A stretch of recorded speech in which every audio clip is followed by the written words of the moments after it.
இது மக்களின் கேள்விக்கான நேரம். வணக்கம், எனது பெயர் கி ரவி. திருவாரூர் மாவட்டம் சேந்தமங்கலம் கிராமத்திலிருந்து வரேன். ஐயா அந்தரிதாஸ் கேள்வி. ஊட்டி, கொடைக்கானல் போன்ற சுற்றுலா தலங்கள்ல திபெத் பர்மா அகதிகள் கடை வச்சு வியாபாரம் நடத்த அரசு அனுமதிச்சிருக்கு. அதே போன்று நமது ஈழத்துறவுகளை வியாபாரம் நடத்த அரசு அனுமதிக்காது ஏன்? அதாவது பாரதி சொன்னா 30 கோடி முகமுடையால் எனின் உயிர் மொயம்புற ஒன்றுடையால், இவள் செப்பு மொழி 18 எனின் சிந்தனை ஒன்றுடையால் சொன்னான். 18 மொழிகளாக இருந்தாலும் சிந்தனை ஒன்றாக இருக்க வேண்டும். ஆனால் மத்திய அரசாங்கத்தில் இருக்கின்ற ஆட்சியாளர்களுக்கு சிந்தனை ஒன்று போல இல்லை. தமிழர்கள் என்று சொன்னால் வஞ்சனை என்கின்ற ஒன்று இருக்கின்ற காரணத்தால் தான் இவ்வளவு பிரச்சனை இருக்கிறது. அதாவது ஐயா அவர்கள் முன்னுரையிலே சொல்லும்போது சொன்னாங்க, எந்த நாட்டிற்கு போனாலும் தமிழர்கள் ஏதிலிகளாக இருக்கிறார்கள் சொன்னா என்ன நிலைமை? மலேசியாவில் இன்றைக்கு மலேசியா வளம் கொழிப்பதற்கு யார் காரணம்னா தமிழர்கள் தான் காரணம்.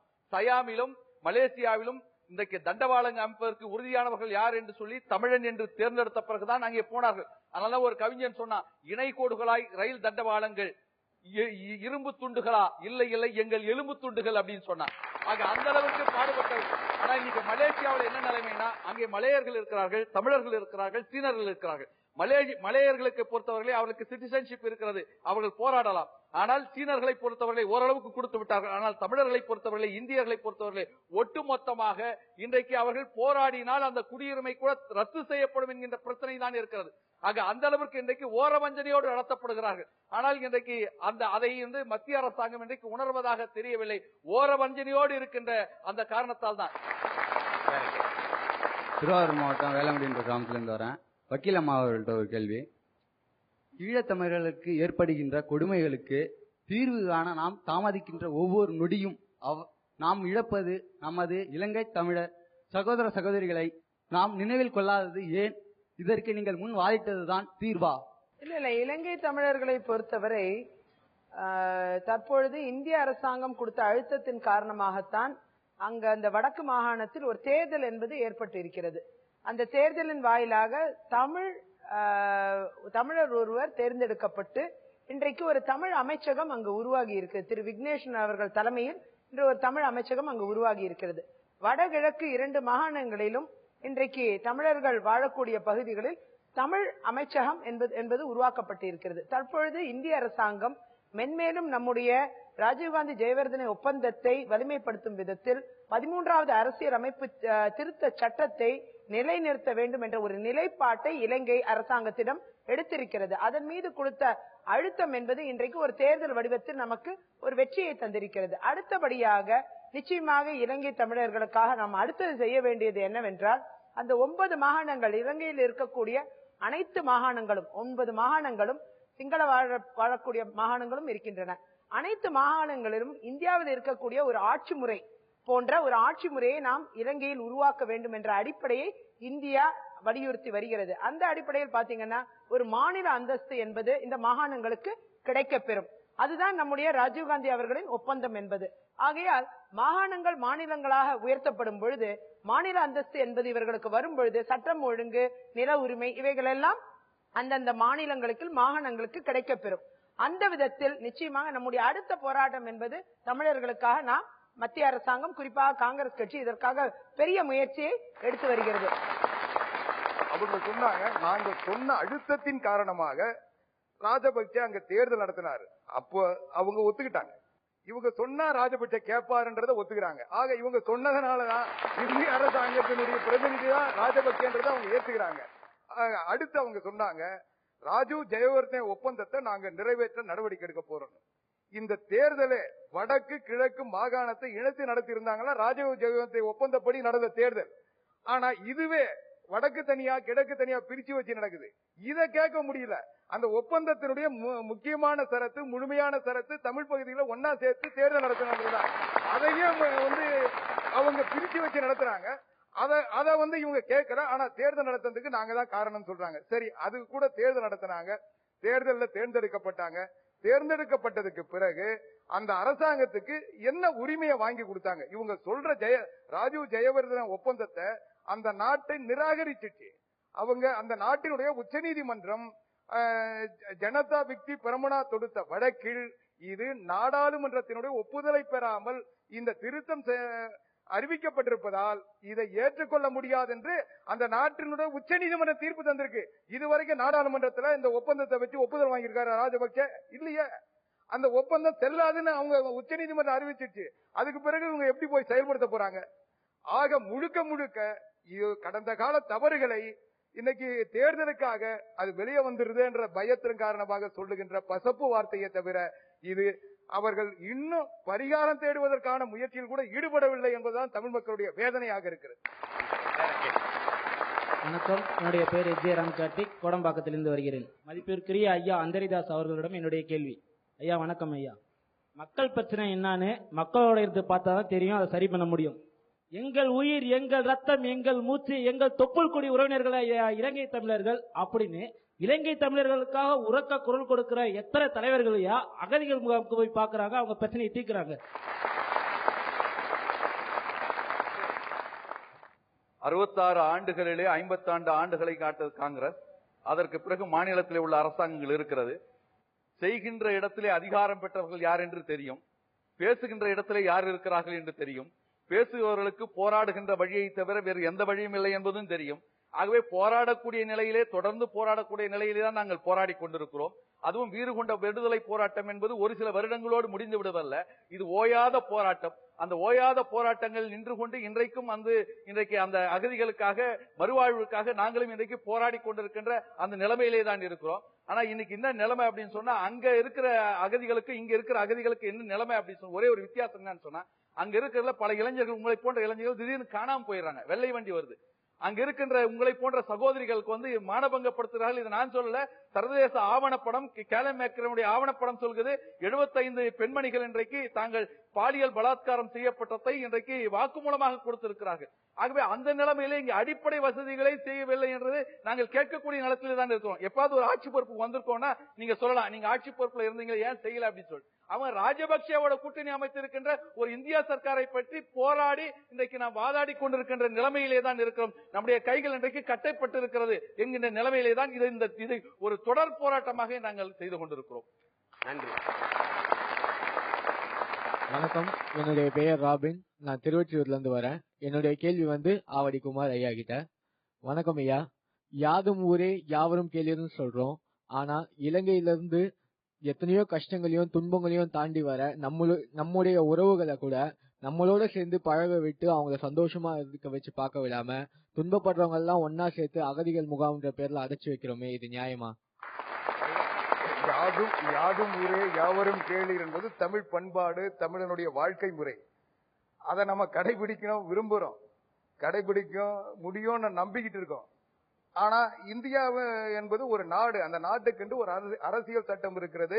அதுக்கென்று ஆட்சி அதிகாரம் பெற்றவர்கள் இருக்கிறார்கள். அவர்கள் இந்த சட்டத்தை மாற்றாதவரை நாம் நேரடியாக வெளிநாட்டை சார்ந்த ஒருவருக்கு எந்த உதவியும் செய்துவிட முடியாது. இன்னும் சொல்ல போனா இலங்கை தமிழர்கள், இலங்கையிலிருந்து இடம்பெயர்ந்த ஈழத்தமிழர்கள் இருக்கின்ற இடத்துக்கு பெயர் முகாம். முகாம் என்பது ஒரு தற்காலிகமான இடம்தான். முகாம் என்பது குடியிருப்பு இல்ல. முகாம்னா தற்காலிகமா ராணுவ முகாம்னா ராணுவம் அங்க போய் கொஞ்ச நாள் ஒரு டென்ட் அடிச்சுட்டு இருப்பாங்க. அந்த மாதிரி ஒரு முகாம் தான். இவங்க 30 வருஷம் 40 வருஷமா அதுல இருந்தா கூட இன்றைக்கு இந்திய அரசாங்கத்தால் ஏற்படுத்தப்பட்ட முகாம்களில் தான் ஈழத்திலிருந்து இடம்பெயர்ந்த தமிழர்கள் இருந்து கொண்டிருக்கிறார்கள் என்கின்ற உண்மையை நாம் மறந்துவிட்டு பேசினால் இந்த யதார்த்த நிலையை இந்த நாட்டினுடைய சட்டம் என்ன சொல்லுகிறது என்பதை புரிந்து கொள்ளாத நிலையில் பேசிக் கொண்டிருக்கிறோம் என்பதுதான் பொருள். நன்றி. என் பேர் சித்திக், நான் பெரம்பூர்லேருந்து வரேன். எனக்கு மேடம் கிட்ட ஒரு கொஸ்டின் கேட்கணும். மேடம், அகதி முகாமில் இருக்கவங்களுக்கு அவங்க பிரச்சனை கஷ்டங்கள்லாம் எப்போ தீரும், அவங்களுக்கு எப்போ விடிவு வரும் மேடம்?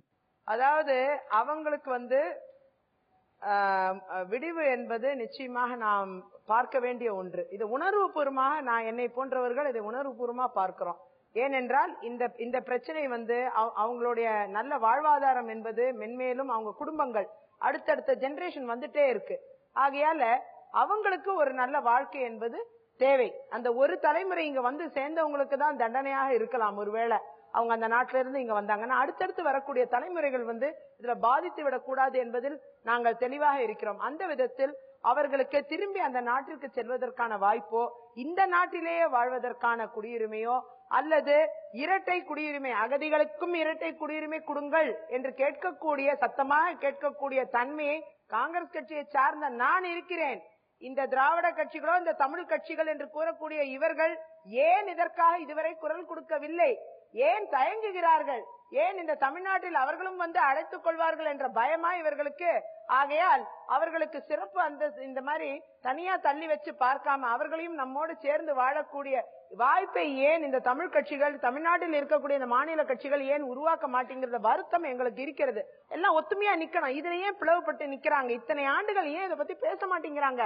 இதெல்லாம் யோசிங்க. இதுல இருக்கிற அரசியல் பின்னணி என்ன என்பதை நீங்கள் யோசியுங்கள். தம்பி கேட்டாப்புல இதுக்கு என்ன தீர்வுன்னு, ஒரே தீர்வு தான். இன்றைக்கு திபெத்திலிருந்து வந்த அகதிகளுக்கு தருகின்ற மரியாதை, வங்காளதேசத்திலிருந்து வந்த அகதிகளுக்கு கிடைத்திருக்கின்ற உரிமை, பாகிஸ்தானிலிருந்து வந்திருக்கின்றவர்களுக்கு தரப்படுகின்ற சலுகை, இன்னும் சொல்ல போனால் பர்மாவிலிருந்தும் மற்ற பகுதிகளிலிருந்து வந்து இருக்கின்றவர்களுக்கு தந்திருக்கின்ற வாழ்வுரிமை, ஈழத்தமிழர்களை புறக்கணிப்பதற்கென்றே ஒரு மத்திய அரசாங்கம் இருக்கின்ற காரணத்தால் தான் கிடைக்காமல் இருக்கிறது. சட்டம் என்ன சொல்லுகிறது என்றது இரண்டாவது. ஆனா ஒரு மனிதாபிமான பார்வை கூட இல்லாத மத்திய அரசாங்கம் அந்த மக்களுக்கு தருகின்ற அந்த சலுகையை கூட இவங்களுக்கு தர மறுப்பதன் காரணம், இவங்க கிட்ட மட்டும் சட்டத்தை சரியா கடைபிடிப்போம் சொல்ற அரசாங்கம் ஏன் அவங்க கிட்ட அதை கடைபிடிக்கல? அவர்களுக்கு தேவை அடிப்படை உரிமை. அந்த உரிமையை அவர்கள் சுதந்திரத்தோடு அவங்க இலங்கைக்கே போகணும்னு விரும்பினா கூட போகட்டும், அல்லது ஆஸ்திரேலியாவுக்கு போனா போகட்டும், கனடாவுக்கு போகணும்னா போகட்டும், அவங்க விருப்பப்படுற இடத்துல போய் அவங்க வாடுறதுக்குரிய உரிமையை மத்திய அரசாங்கம் தரணும். அதுல தலையிடுறதுக்கு இவங்களுக்கு எந்த உரிமையும் இல்லை. அவங்க இந்திய நாட்டு மக்களை எப்படி வாழணும்னு கட்டுப்படுத்தலாம். ஆனா எங்கிருந்தோ நம்மளை நம்பி வந்த மக்களை வதைக்க வேண்டாம் என்பதுதான் இன்னைக்கு தமிழ்நாட்டு மக்களுடைய கோரிக்கை. ஜெயக்குமார் ஐயா, நீங்க விவாதத்தினுடைய இறுதியில உங்க கருத்துக்களை சுருக்கமா மக்கள் முன்னால் வைங்க. இங்க இருக்கக்கூடிய ஈழ அகதிகள் வந்து தங்களுக்காக அவங்க எந்த ஒரு அமைப்பும் வந்து வைக்க முடியல. காரணம் என்னன்னா, அந்த முகாமில் இருக்கும்போது வேற யாரும் அவர்களை தொடர்பு கொள்ள முடியவில்லை. அவர்கள் தங்களுக்காக சில சட்ட ரீதியான அமைப்பை இங்க ஏற்படுத்திக் கொள்ள வேண்டும். அது மட்டுமல்ல, அவர்கள் சட்ட ரீதியாக இங்க இருக்கக்கூடிய கோர்ட்டுல வழக்குகள் ஆட வேண்டும். ஏன்னா இவர்கள் பேசுவதெல்லாம் வந்து யாருக்கும் இங்கு பவர் இல்லை. நான் டெல்லியை பத்தி பேசுவதற்கு பவர் இல்லை, ஏன்னா நான் டெல்லி இல்லை. ஏனென்றால் டெல்லியை நீங்கள் கேள்வி கேட்க வேண்டும் என்றால் இங்க இருக்கக்கூடிய வழக்காடு மூலம்தான் அவர்களை நீங்கள் கேள்வி கேட்க முடியும். இங்க நடக்கக்கூடிய மனித உரிமை பிரச்சனைகள், அகதிகளுக்கான பிரச்சனைகள் அனைத்துமே இந்தியாவுடைய சுப்ரீம் கோர்ட் வழக்கை விசாரித்து தீர்ப்பு வழங்க வேண்டும். அதுதான் என்னுடைய நோக்கம். சட்டத்துக்கு உட்பட்டும் பாராளுமன்ற அரசியல்வாதிகளுக்கு உட்பட்டும் போராட்டங்களை முன்னெடுத்து செல்ல வேண்டும். அதாவது அடிக்கடி முகாமிலிருந்து, அகதிகள் முகாமிலிருந்து ஆஸ்திரேலியாவை நோக்கி ஏன் ஓடுகிறார்கள் என்று சொன்னால், அது அருகாமையிலே சீக்கிரம் போய் சேர்ந்து விடலாம் என்பதற்காக மாத்திரமல்ல, அங்க விசா ப்ரொசீஜரே வேற. அதாவது விசா இல்லாமல் போனால் அது அந்த நாட்டுக்குரிய தண்டனை அவர்களுக்கு வழங்கப்படுகிறது. ஆனால் அந்த தண்டனை காலம் முடிந்து விட்ட பிறகு அந்த ஆஸ்திரேலிய நாடு அவங்களுக்கு குடியுரிமை வழங்குகிறது என்பதுதான் இதில் இருக்கின்ற அது செய்தி. அதாவது இஸ்ரேலிலே இருக்கின்ற காசா பகுதி கடுமையாக தாக்கப்பட்ட பொழுது, அமெரிக்கா படைப்பிரிவுகளால் தாக்கப்பட்ட பொழுது, இன்றைக்கு தமிழ்நாட்டிலே இந்தியாவிலே இருக்கின்ற அனைத்து அரசியல் கட்சிகளும் போராடினார்கள். அதிலே இடதுசாரிகளும் அந்த தேசிய கட்சிகள்லாம் போராடினாங்க. என்ன அதுன்னு சொன்னா, மாவட்ட தலைநகரங்களே போராட்டம், மாநில தலைநகரங்களே போராட்டம். என்ன என்று காரணம், அவர்களுடைய பெயரெல்லாம் ஓட்டர் லிஸ்ட்ல இருக்கிறது.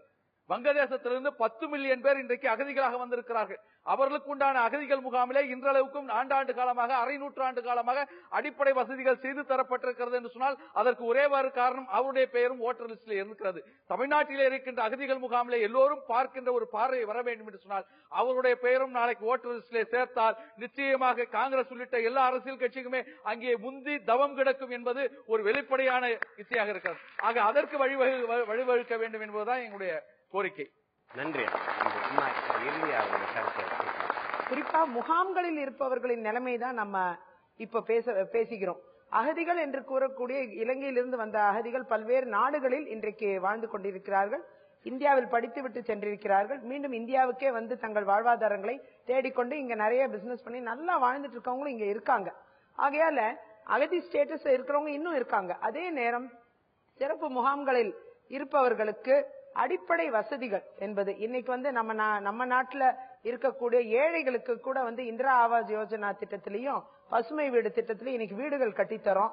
இன்னும் பல்வேறு விஷயங்களை நம் நாட்டில் இருக்கக்கூடிய வீடு இல்லாதவர்களுக்கு பல்வேறு விஷயங்கள் மத்திய மாநில அரசுகள் செய்து கொண்டிருக்கிறது. அதுபோல அவர்களுக்கான உணவு உறுதி, வேலை உறுதி, இதெல்லாம் மத்தியில் ஆளும் காங்கிரஸ் அரசாங்கம் பல்வேறு விதத்தில் செஞ்சுட்டு இருக்காங்க. மாநில அரசுகள் திட்டங்களும் பலதையும் கொடுத்துட்டு இருக்காங்க. அப்படி இருக்கும் பொழுது இந்த அகதிகள் என்பது நம்பர்ல டோட்டல் பண்ணி பார்த்தா பெரிய அளவு ஒன்றும் கிடையாது. நம்ம 7.5 கோடி மக்கள் தொகையில அந்த 117 முகாமையும் சுத்தமா டோட்டலா கணக்கெடுத்து பார்த்தா சில ஆயிரங்கள் தான் அகதிகளா இருக்க வாய்ப்பு இருக்கு. ஆகையால அந்த சில ஆயிரங்களையே நம்மோடு சேர்த்து கொள்ள கூடாது. நிச்சயமாக அவர்களை நம்மோடு சேர்த்து கொள்ளலாம். மத்திய அரசின் கண்ணோட்டமும் அதுதான். அதே நேரம் மாநில அரசை பொறுத்தவரை அதற்கு ஒரு தனி முகாம்கள் என்று வேண்டாம் என்ற சூழ்நிலையை அவர்கள் உருவாக்க வேண்டும். ஆகையால் தமிழகத்தில் இருக்கக்கூடிய அனைத்து கட்சிகளும் பல்வேறு விஷயங்களை முன்வைக்கக்கூடிய இவர்கள் நிச்சயமாக இதையும் முன்வைக்கட்டும். காங்கிரஸ் கட்சியாகிய நாங்களும் இதற்கு உறுதுணையாக இருந்து ஆதரவு தெரிவித்து அவர்களுக்கு உண்டான உரிமைகளை பெற்றுத் தருவோம் என்பதை மாற்றிக் கருத்து. இன்றைக்கு அந்த முகாம்களில் இருப்பவர்கள் இந்திய அரசாங்கத்தால் வரையறை செய்யப்பட்டவர்கள். அவங்களுக்கு முழு பொறுப்பு அவங்களை கண்காணிக்கிறதுல இருந்து அவங்களுக்கு தேவையானதை அவங்களுக்கு வாழ்வாதாரத்தை உருவாக்கி தருவது வரை மத்திய அரசாங்கத்தான் பொறுப்பு. அதுக்கு அவங்க என்ன பண்றாங்க, ஒரு நபருக்கு ஒரு தொகையை கொடுத்துட்டு அவங்க கடமை முடிஞ்சிட்டுன்னு இருக்கிறாங்க. ஆனா இன்னைக்கு அந்த முகாமில் இருக்கிற அத்தனை பேருக்கும் அங்க இருக்கிற தேவையான அத்தனையும் தமிழ்நாடு அரசாங்கம் தான் செஞ்சிட்டு இருக்கு. இன்னைக்கு தமிழ்நாட்டில் வாழுகின்ற மக்களுக்கு என்னென்ன சமூக நல திட்டங்கள் உண்டோ அத்தனை திட்டமும் இருக்கு. அங்க முதியவர்களுக்கு மாதந்தோறும் தரப்படுகின்ற உதவித்தொகை 1000 ரூபாய் எல்லாருக்கும் தர்றது போல அவங்களுக்கும் தர்றாங்க முதியவர்களுக்கு. அதே மாதிரி இந்த பள்ளிகள் படிக்கின்ற மாணவர்களுக்கு தேவையான பாடப்புத்தகம், நோட்டு, பென்சில் உள்பட அத்தனையும் தராங்க. அது மட்டும் இல்ல, 10ஆம் வகுப்பு படிச்ச உடனே அவங்களுக்கு 2000 ரூபாய் ஊக்கத்தொகை தராங்க. ஆக எல்லா வகையிலும் தமிழ்நாட்டில் இருக்கின்ற மக்கள் அவங்க குடியுரிமை பெறன்றதுதான் வருத்தத்துக்குரிய செய்தியை ஒழிய அவங்க குடியுரிமை பெற்றால் என்ன சலுகை கிடைக்குமோ தமிழ்நாட்டில் அத்தனை சலுகையும் புரட்சி தலைவி அம்மா அவருடைய அரசாங்கம் இன்றைக்கு வழங்கி கொண்டிருக்கிறது. ஆனால் இவ்வளவு செய்தாலும் அவர்களுக்கு உரிய மரியாதை, அந்தஸ்து இல்லை என்றுதான் வேதனை. இந்த நேரத்திலேயாவது அவங்களை கருணை வச்சு ஏதாவது ஒரு நல்லது செய்ய முடியும்னா இந்த விவாதத்தினுடைய பலன் கிடைத்தது என்ற மகிழ்ச்சி உங்களுக்கு மட்டும் இல்ல, தந்தி தொலைக்காட்சி நேயர்களுக்கு மட்டும் இல்ல, தமிழ்நாட்டு மக்களுக்கு மட்டும் இல்ல, உலக தமிழர்களுக்கு ஏற்படும் என்பதுதான் என்னுடைய தாழ்மையான கருத்து. மிக்க நன்றி. அரங்கத்திற்கு நம்மோடு தங்களின் மேலான கருத்துக்களை பதிவு செய்த தலைவர் பெருமக்களுக்கு அன்பு நிறைந்த நன்றி. என் அன்பான மக்களே, இன்று நாம் ஏதிலிகளை பற்றி, அவர்கள் படுகிற துயர துன்பங்களை பற்றி வாதித்தோம். அந்நிய தேசத்திலிருந்து பறந்து வருகிற பறவைகள் பயந்து ஓடிவிடக்கூடாது, அவை பத்திரமாக தங்கி வாழ்ந்து முட்டையிட்டு குஞ்சு பொரிச்சு அதை கூட்டிக் கொண்டு பறந்து போகிற வரை பாதுகாப்பாக இருக்க வேண்டும் என்பதற்காக பட்டாசு வெடிக்காமல், தீபாவளி கொண்டாடாமல் எத்தனையோ கிராமங்கள் நம் தேசத்தில் இருக்கிறது. ஆனால் தன் நாட்டை தேடி வருகிற பறவைகளுக்கு காட்டுகிற இந்த பரிவை கூட வாழ வழி இல்லாமல் திக்கற்று, திசையற்று, வக்கற்று இந்த மண்ணையும் மக்களையும் நம்பி வருகிற நமது இன உறவுகளுக்கு காட்டப்படவில்லை என்பதுதான் மிகுந்த வேதனையான ஒன்று. நாம் யாதும் ஊரே யாவரும் கேளீர் என்று உலகந்தழுவி நேசித்த பாட்டன் கணியன் பூங்குன்றனாரின் வாரிசுகள். இந்த உலகம் முழுதும் எனது, அதில் வாழுகிற எல்லோரும் எனது உறவுகள் என்று நேசித்து பாடிய பெரும் புலவனின் பிள்ளைகள் நாம். உலகம் தழுவி நேசித்தவனுக்கு இன்று உலகத்தில் சொந்த இடம் என்று சொல்லிக்கொள்ள ஒரு இடமும் இல்லை, உறவென்று சொல்லிக்கொள்ள ஒருவரும் இல்லை என்பதுதான் பெருந்துயரம். வந்தவர்களை எல்லாம் வசதியாக வாழ வைத்த தமிழகம் தன் சொந்த உறவுகளை அகதியாக கூட வாழ வைக்க முடியவில்லை என்பதுதான் வரலாற்று பேரவலம். நீர் யானை இனம் அழிகிறது, பனிக்கரடி இனம் அழிகிறது, வரிப்புலி இனம் அழிகிறது. வனவிலங்கு காப்பகங்களை வைத்து இவற்றையெல்லாம் காப்பாற்ற வேண்டும் என்று கருணை காட்டுகிற பன்னாட்டு சமூகம் எல்லோரையும் போல எலும்பும் நரம்பும் ரத்தமும் சதையும் பசியும் உறக்கமும் கனவும் கண்ணீரும் கொண்ட சக மனிதர்கள் சாகிறார்கள். எமது இன உறவுகள் கொன்றொழிக்கப்படுகிறார்கள். அவர்களை காப்பாற்றுங்கள் என்று நாங்கள் கதறிய போது ஒருவர் கூட கருணை காட்டவில்லை என்பதுதான் வரலாற்றில் பெருங்கொடுமை. நமது பெருமதிப்பிற்குரிய கவிப்பேரரசு ஐயா வைரமுத்து அவர்கள், ஒருவன் தன் வீட்டை பிரிவது சோகமல்ல, தன் மனைவி பிள்ளைகளை பிரிவது கூட சோகமல்ல, தான் இதுவரை சேமித்து வைத்த சொத்து சுகங்களை பிரிவது கூட சோகமல்ல, ஆனால் தான் பிறந்த தாய் மண்ணை விட்டு பிரிவதுதான் பெருஞ்சோகம் என்று பாடினார். அப்படி தனது தாய் மண்ணை விட்டு அந்த மண்ணில் வாழ முடியாத ஒரு பெரும் வழியோடு அருகிலே இருக்கிற தமிழகத்தில் கோடிக்கணக்கில் கூடி வாழ்கிற தமது உறவுகளிடத்திலே ஒண்டி அண்டி தஞ்சம் புகுந்து பத்திரமாக பாதுகாப்பாக வாழலாம் என்று நம்பி வந்த நமது உறவுகளை இந்த பெருந்தேசம் ஏதிலிகளாக கூட ஏற்காமல் சட்டத்தை மீறி குடியேறியவர்களாகத்தான் பார்க்கிறது, ஏற்கிறது. நாம் அடிக்கடி செய்திகளில் பார்க்கிறோம், இங்கே முகாம்களில் இருந்து நமது மக்கள் படகுகளில் ஆஸ்திரேலியா போன்ற நாடுகளுக்கு தப்பிச் செல்கிறார்கள், வழியிலேயே சிறைபிடிக்கப்படுகிறார்கள், இன்னும் சிலர் கடலுக்குள் மூழ்கி இறந்தும் போகிறார்கள். ஆனால் தப்பித்து போனால் பிழைக்கலாம், இல்லை என்றால் செத்தாவது போகலாம் என்ற நிலைக்கு நமது மக்கள் வருகிறார்கள் என்றால் இங்கே அவர்கள் எந்த அளவிற்கு துன்பப்படுகிறார்கள், வாழ முடியாத சூழலில் வாடி தவிக்கிறார்கள் என்பதை நாம் உணர்ந்து கொள்ள முடியும். என் அன்பான மக்களே, தமிழர்கள் நாம் புராண இதிகாச காலங்களில் அரக்கர்கள், அசூரர்கள், சாஸ்திரத்தில் நாம் சூத்திரர்கள், பஞ்சமர்கள், நிகழ்காலத்தில் அடிமைகள், அனாதைகள், அகதிகள். ஒருபோதும் இந்த உலகம் நம்மை மனிதராக கூட ஏற்கவில்லை. உலகில் எல்லா மொழிவழி தேசிய இனங்களையும் போல உயர்ந்து சிறந்து பெருமையோடு வாழ்கிற ஒரு இனமாக நமது இனத்தை மாற்றும். என் உயிருக்கினிய உறவுகளே, பள்ளி கல்லூரிகளில் படித்துக் கொண்டிருக்கிற என் பாசத்திற்குரிய தம்பி தங்கைகளே, நாளைய என் தமிழ் சமூகத்தை வலிமையான வளமையான சமூகமாக மாற்றி படைக்க காத்திருக்கிற இளைய புரட்சியாளர்களே, எல்லா மொழிவழி தேசிய இனங்களையும் போல நமது இனமும் விடுதலை பெற்று உயர்ந்து சிறந்து பெருமையோடு வாழ்கிற ஒரு இனமாக மாற்றுவோம். மீண்டும் இன்னும் ஒரு விவாதத்தில் உங்களோடு இணையும் வரை உங்கள் அனைவருக்கும் எனது புரட்சிகரமான வாழ்த்துக்களும் வணக்கமும். மக்கள் முன்னாள்.